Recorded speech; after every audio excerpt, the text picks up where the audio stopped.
Le vrai faux de l'info avec vous, Géraldine Vosner. La déclaration de candidature d'Arnaud Montebourg hier a été longue.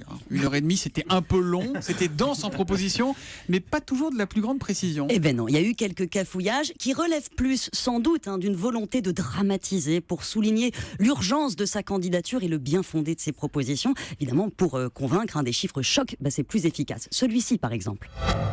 Sait-on également que seuls 2% de l'argent de la formation professionnelle bénéficie aux chômeurs?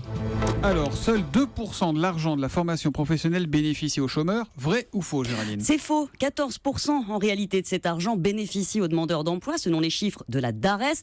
En fait, Arnaud Montebourg parle de ce que versent les entreprises. Là, en effet, 3%, pas 2, vont aux chômeurs, mais elles ne sont pas les seules à payer pour la formation, les entreprises. Il y a aussi l'État, les régions, Pôle emploi.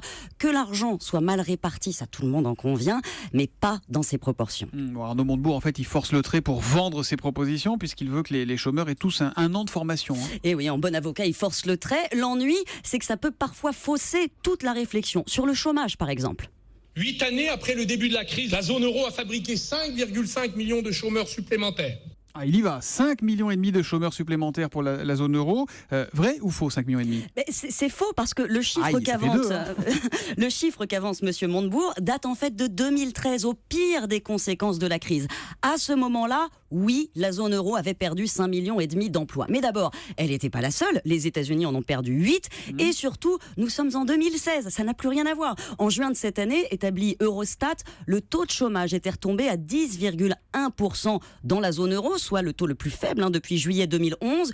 On compte 16 269 000 chômeurs dans la zone euro. C'est 3 millions de moins que le chiffre qu'avance Arnaud Montebourg au printemps 2013. Donc vous le voyez, ça prête à confusion. D'autant plus qu'en généralisant, il élude des différences intéressantes. Tous les pays ne sont pas logés à la même enseigne. On a créé plus d'emplois en Allemagne ou en Espagne qu'en France, par exemple. C'est évident. Pourquoi ? On aimerait savoir ce qu'en pense Arnaud Montebourg, mais il s'est interdit hier de se poser la question. Il n'avait plus le temps, il y a déjà 1h30 qu'il parlait. Qu'est-ce que vous voulez, Géraldine? Mais en tout cas, affirmer haut et fort des choses qui ne sont pas forcément vraies, ça s'appelle la campagne électorale. On a l'impression qu'on commence à être dedans. Vous remarquerez que c'est toujours un petit peu vrai, mais pas vraiment. C'est ça. Ça s'appelle l'habileté, mais ça n'échappe pas au radar de Géraldine Vosner dans le vrai faux de l'info de la matinale.